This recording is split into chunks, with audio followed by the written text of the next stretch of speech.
Thanks for being here. Subscribe to Cheating Stories Best, so you don't miss new stories. The wife's usual boss or her replacement for her husband. Today's story with a similar plot. Enjoy it. You can live for a long time with the confidence that your life is flowing smoothly and calmly, and the only problem in your life is a slow iPhone. And indeed, a beautiful wife, 2 nice children, and only bright prospects for a happy old age ahead. But everything can change overnight. Once in your own the sidelines of life, or suddenly you find yourself walking in a completely different direction, and you are surrounded by completely different people. I was born prematurely. My parents spent my entire childhood trying to protect me from the storms of life.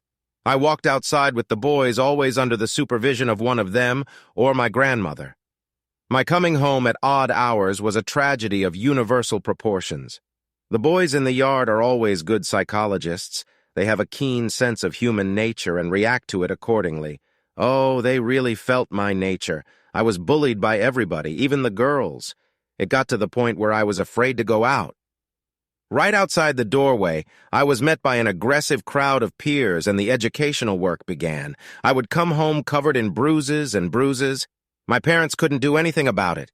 They tried to talk to the kids, but it only made it worse. You can't keep following a teenager around all the time, protecting him from adversity. It seemed that my hopeless childhood would never end, and my days would end under the skirting board. One day my mother's cousin Robbie came to visit us. He was finishing military school and was about to leave for the army. He immediately sketched my situation. It was winter and hockey battles were going on in our yard. Clearly my place was outside the hockey box. Uncle Robbie had been watching my suffering for some time, and one night he came into my room. Humans are predators. There is only one right among predators, the right of the strongest. You will be beaten all your life until you fight back. Until you shove your fear up your 5th place, nothing will change.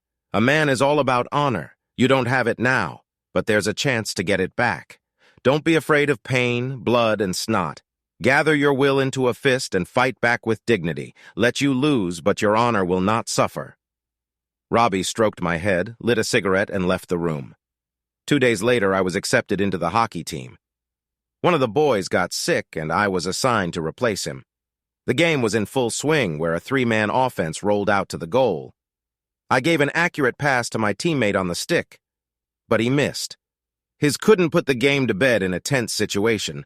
Of course, I was blamed for everything. They called me all kinds of names. And at the end, the unlucky player even punched me in the face. All the accumulated rage at one point hit me in the head. Without thinking twice, I hit the offender in the face with my stick. The guy collapsed on the ice like a wreck. He had his hands over his face, but he was bleeding from the bridge of his nose. I grabbed the stick and looked around at the others. Everyone stood in silence until one of the guys said, "It's your own fault, man." Elton had nothing to do with it. In the evening, the mother of the victim came running to our house. My parents were shocked. Our son had hit a man. They should be thankful he didn't kill him. Uncle Robbie grimly joked and laughed. From that moment on, everything changed.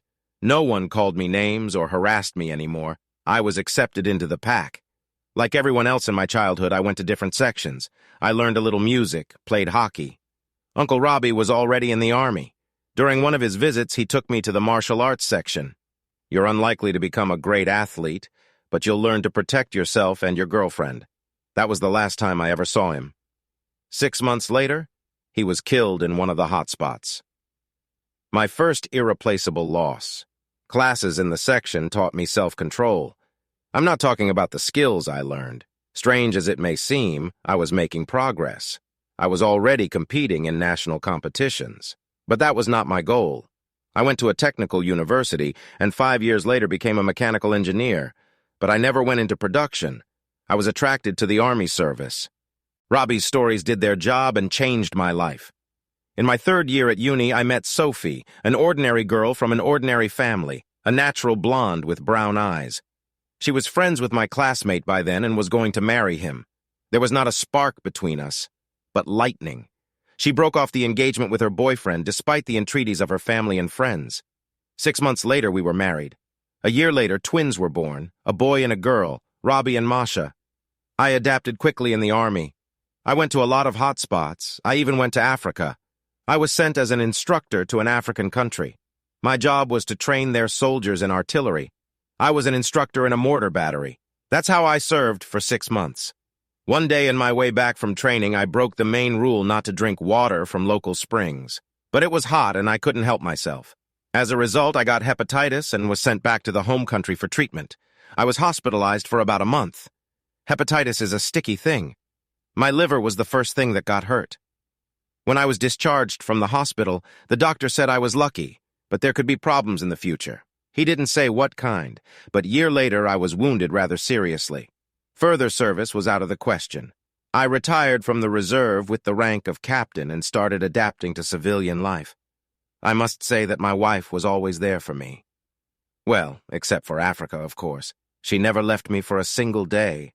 Didn't go away like some wives to her mothers to take a break from her husband. I always knew there was a loving woman waiting for me at home, ready to watch my back. When I was a civilian, I looked around for a while and then opened a shop for repairing musical instruments and toys. It would seem what good would come of it. But don't tell me. I had a waiting list. There are always many music lovers who want to fix their favorite instrument. New ones cost a lot of money and repairs are cheap enough.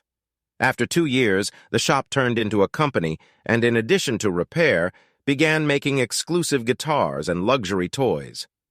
Sophie worked as a doctor at the regional diagnostic center and also earned a lot of money. We had a large apartment in the city center, inherited from my grandfather in a capacious country house which we built ourselves. The children went to school and everything was fine. I must say that Sophie was one of those rare types of women who don't age. On the contrary, by adulthood, they become even more beautiful. Not a single wrinkle on her face. Sheet curly hair, beautiful chest, and 5th place. And finally legs from the ears. And all this is my wife. I, on the other hand, began to have a little problem. My body started to get fat, a consequence of hepatitis. Gradually, my figure got heavier. I lost the cubes on my belly. That would have been all right. But I noticed that my wife became self-conscious about me. No, the love was still there. But we were less than public together. We really loved each other. We were always together, both at work and on vacation. Recently, there was a fashion for corporate parties. Only the lazy man did not tell what was going on there sometimes. Lately, my wife used to go to these kinds of events, sometimes with me, sometimes alone. I had no reason to forbid her to have fun. But at some point, I began to catch strange looks from her colleagues. I didn't pay much attention to this, but still, subconsciously, I became tense. Something was going on behind my back. But what? I could not yet understand. Gritterreef, a well-known businessman in our city, had been coming to my wife's office for some time. In our time, he held a firm position in the construction business. And then he got sick. Sophie was a cardiologist and successfully conducted a course of treatment. But the businessman was passionate about his health and daily sought to get to her appointments. With bunches of flowers, one day I decided to meet Sophie after work. As I was kissing my wife out of the corner of my eye, I noticed the businessman with flowers, but he turned around in time and walked past us, pretending to be going to someone in the center. It did not escape my notice that Sophie blushed thickly and averted her eyes. You know how blondes blush. One night at dinner, Sophie turned to me. Elton, Gritterreef, you know him, is throwing a party. He wants to invite you and me. As if, incidentally, she said, pouring me a coffee. What does that have to do with us? I snorted and looked at my wife. I knew about her so far platonic relations with Gritterreef. I was even going to interfere at some point in their tender friendship. But for the time being, I decided to observe what would happen. I trusted my wife. Especially the businessman is not the only man around Sophie, not to be jealous of everyone walking around in their pants around her. He wants to thank me for the successful treatment. Lots of famous people will be there, live music, we're invited. The party is Friday this week. By the way, Sophie, I wanted to talk to you about Gritterreef. It seems to me that he's trying to glue you together. It reminds me of hunting. Even from the outside, you can see you want to get hold of you. Doesn't it seem like he's playing around? I put on the table a cup with half-finished coffee. Elton, I have nothing with him. Yes, he gives me some attention, but no more than that. Well, maybe. You do realize that if something else happens, it would be a disaster for us. Elton, don't be silly. I just want to go to the party, and I want you to be there too. I'm not going to flirt with anyone. Sophie blushed. And somehow I think that Grittereef will pursue you in every way. Can you imagine how things will turn out if he does? I watched Sophie's reaction carefully. After all, we are adults. We won't be there alone, and there will be security. I can take care of myself. Don't be offended. My wife ran her fingers caressingly over my cheek. In the end, I agreed. Sophie talked me into it after all. But I didn't decide to go because I listened to my wife. I wanted to settle the matter with Sophie and the businessman once and for all. The party was scheduled to start at 7 o'clock in the evening. Sophie was putting on her makeup in front of the mirror. She looked like a model on the runway. Her dark red, almost burgundy dress looked stunning, to say the least. It unobtrusively emphasized my wife's almost perfect figure, perfectly letting me see the bulges and curves in all the right places.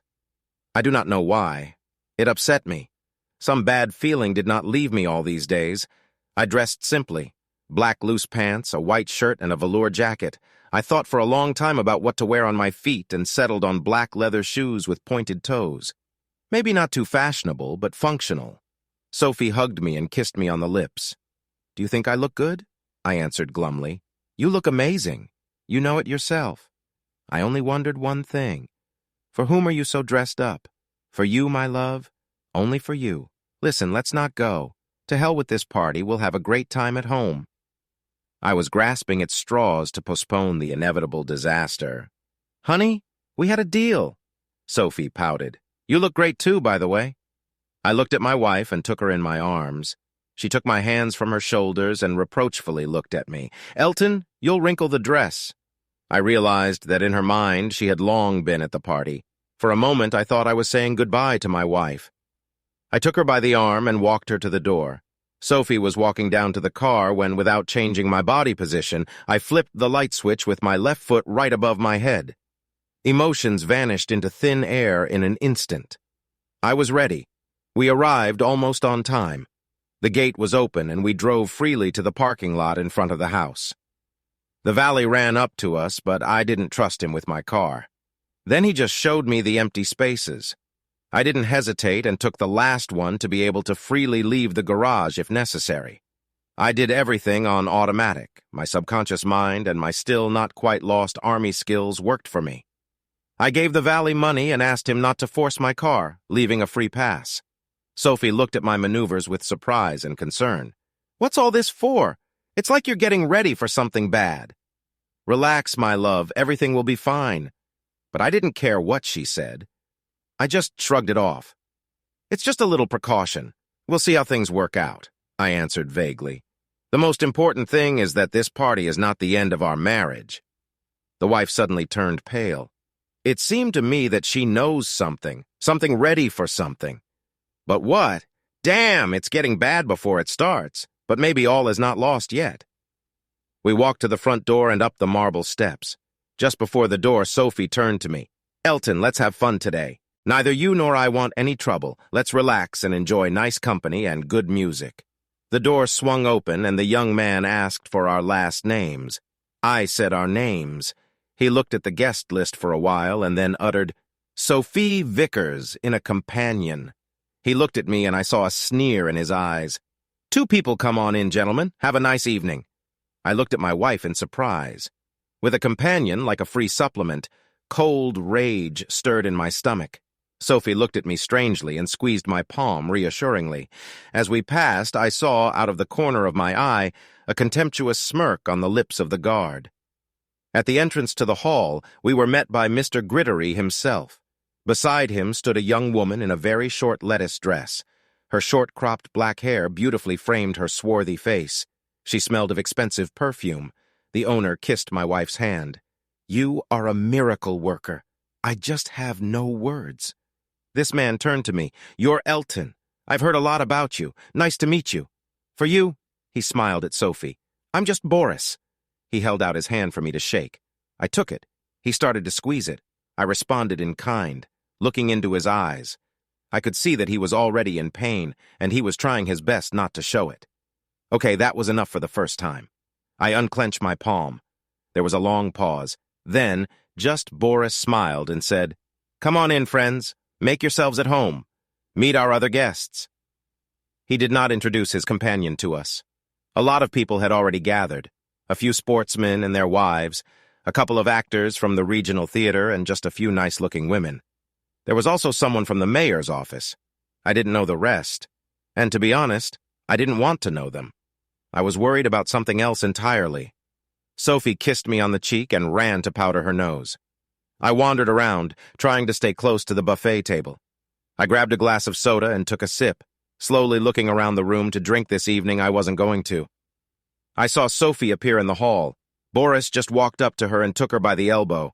Sophie turned to him and smiled. Then she said something to him which made him shake his head uneasily.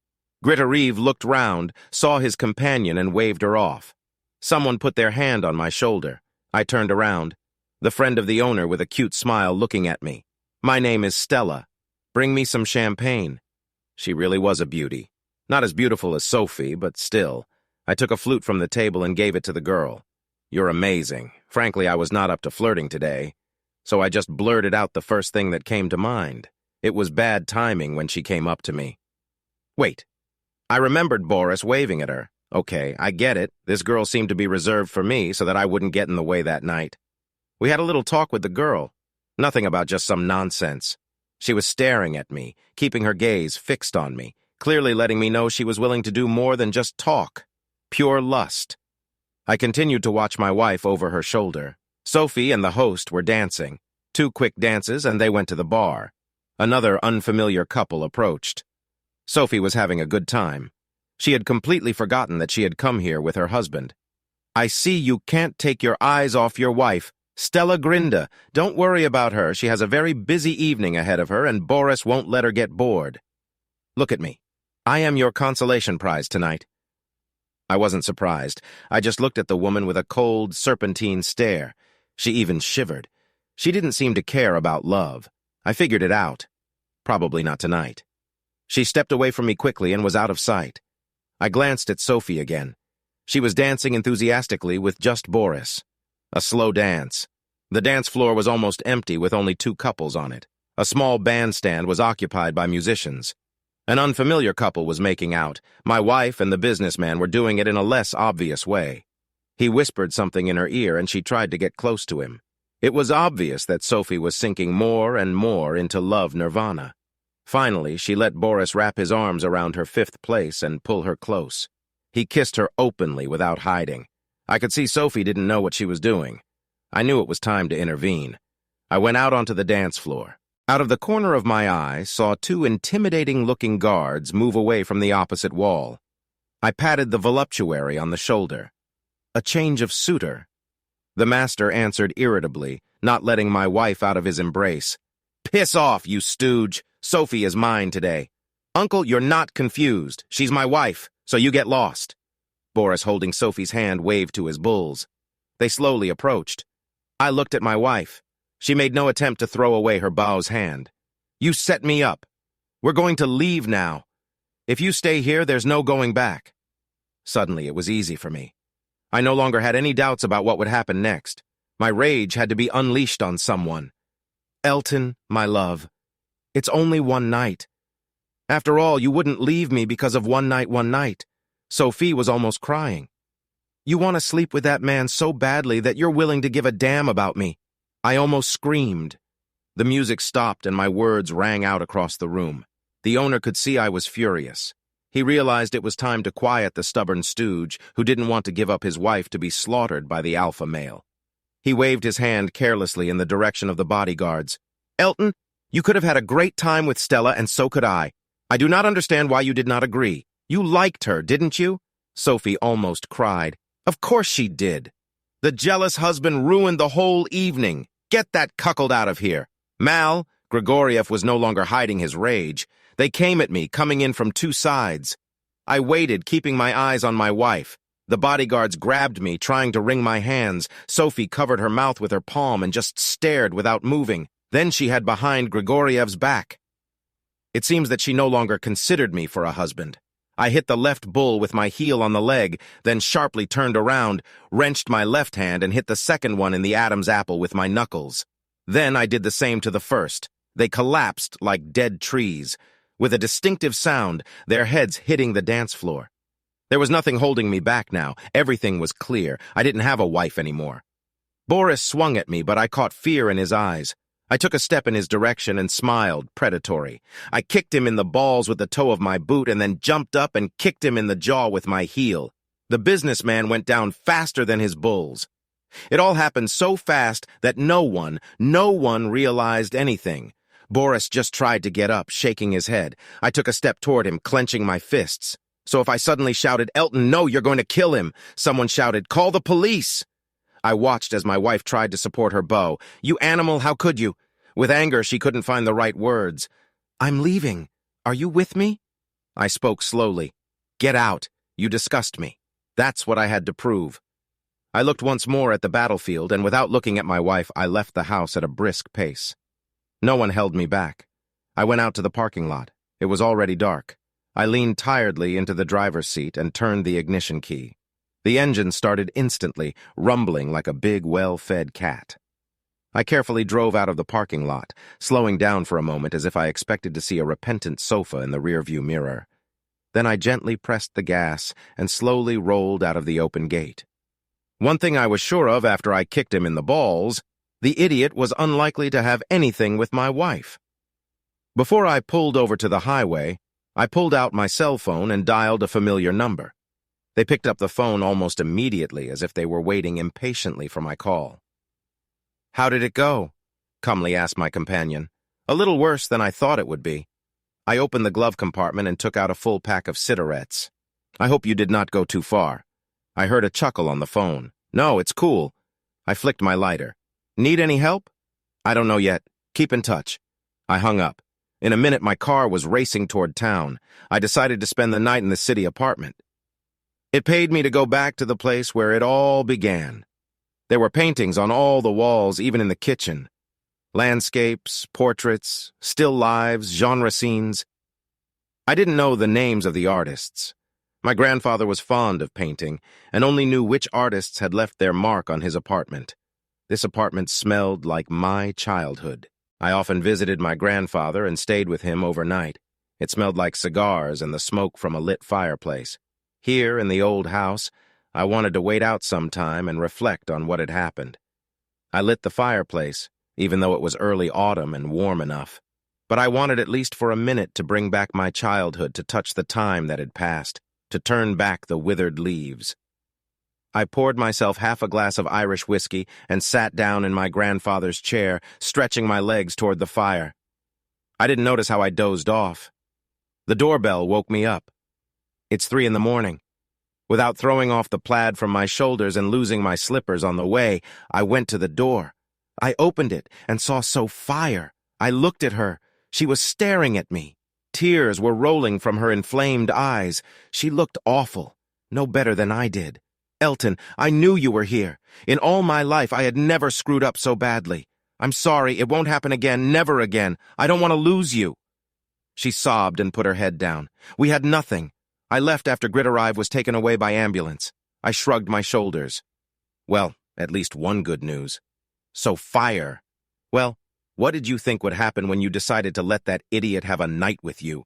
Did you think I wouldn't see it coming because of Stella? I was an idiot. A narcissistic fool.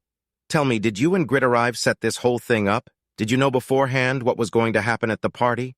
She looked down. Not everything, only in general terms. He suggested that when we got there, we might switch.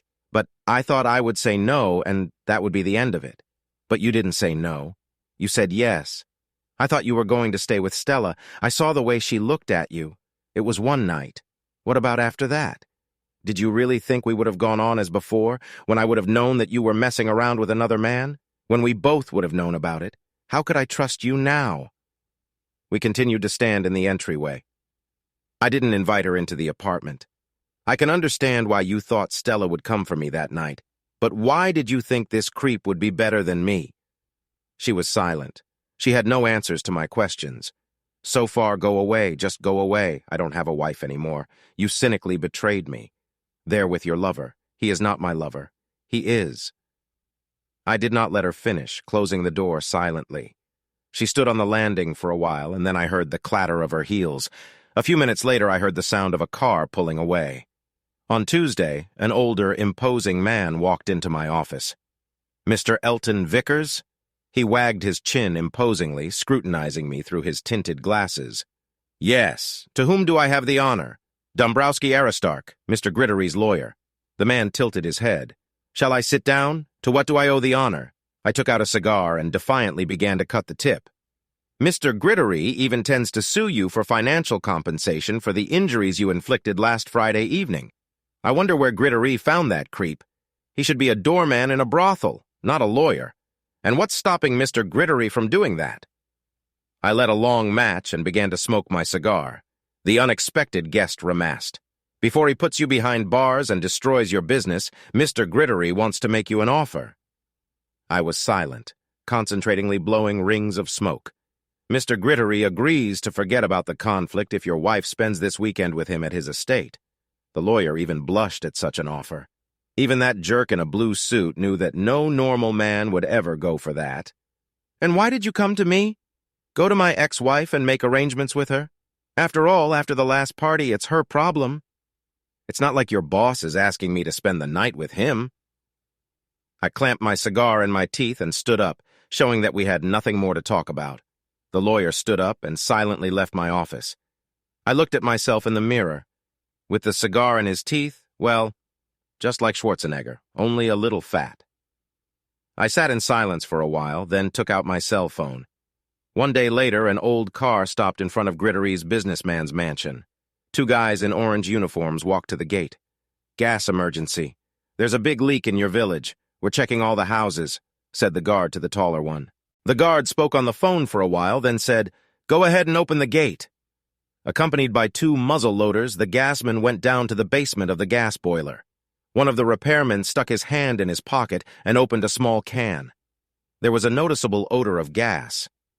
There seems to be a leak down here somewhere, said the tall man, setting his case on the floor. You smell gas. The gasman started looking at the meter. And when did you change the pipes? Asked the small one. The guard shrugged his shoulders. Okay, now we will close the valve and fix the leak, but we still need to change the communications. Tell the landlord it has to be done as quickly as possible. The little one started taking out his tools from his suitcase. The tall one, covering the pipe with his back, wrapped a small amount of special ignition cord around it and put a 3-hour pencil cap in it. Then he conscientiously wrapped the whole thing with tar tape. The little one rummaged around underneath, stealthily opening the valve. Well, that's it. If anything, he didn't specify what. Call the alarm. The guys picked up the tool and briskly went to the exit. The guard closed the doors to the basement tightly. 3 hours later, there was an explosion from a gas leak in the basement that caused a fire. By the time rescuers arrived, the house had almost completely burned down. Fortunately, no one was killed. Several guards and the cook received minor burns. Mr. Grittery had no time for erotic pleasures. Then his warehouse of finished products caught fire. In addition to construction, Mr. Grittery was also engaged in the manufacture of exclusive furniture by special order. Everything burnt, which was prepared for shipment to customers. The investigation concluded that the old wiring shorted out. In order to improve his nerves, businessman Grittery urgently went abroad to Thailand for an erotic massage. But at the Bangkok airport, pills were found in his luggage. He was immediately taken to the detention center. He is now there waiting trial. How this will turn out for him remains to be seen. I live alone in my apartment. So if I won't give up trying to make peace with me, but I can't forgive her. I still have her words in my ears. Get out! You disgust me. Oh, and one more thing. I transferred some money to the account of the Wild Geese Special Forces Veterans Club, of which I have been a regular member for almost 10 years. But nobody knows about it, and you don't tell anyone. What do you think of our story today? I thought it was quite exciting. I like the interesting plot twists in this story. What's your opinion? Write in the comments. See you in the next videos.